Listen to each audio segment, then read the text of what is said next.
Hello guys, আজকে আমাদের বাড়িতে জামাই ষষ্ঠী। আজকে দিদির বিয়ের দ্বিতীয় জামাই ষষ্ঠী। তো দেখতে দেখতে চলেই আসলো।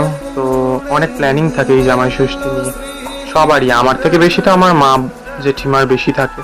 ওরা সকাল থেকে উঠেই রান্না বান্না শুরু করে দিয়েছে। আজকে আমিও সকাল সকাল উঠে পড়েছি। কেন উঠেছি জানি না, আমার কোনো কাজ থাকে না, শুধু ওদের ডিস্টার্ব করা ছাড়াই। তারপরে আমি একটু একটু ওই বিছনাটা গোছালাম, ছোটখাটো কাজগুলো করলাম, যদি আমি কিছু করি না। তারপরে স্নান টান করে মাথা আঁচড়ে মুখে ক্রিম লাগিয়ে তারপরে আর কি করবো, আমার তো বেশি কাজ থাকে না, আমি কি করবো নিজেও জানি না।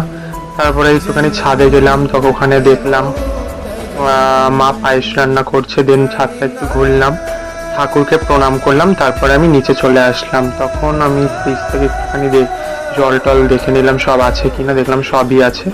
এই বোতলটা দিদি কালকে আমায় কিনে দিয়েছে। তারপরে আমি ফোন টিপছিলাম, ফোন টিপতে টিপতে একটু বেরোলাম, একটুখানি কিছু জিনিস আনা বাকি ছিল, সবজি। তারপরে দেখি বাড়ি এসে তার মধ্যেই দিদিরা চলে এসছে। তারপরে দেখো কি কি হলো।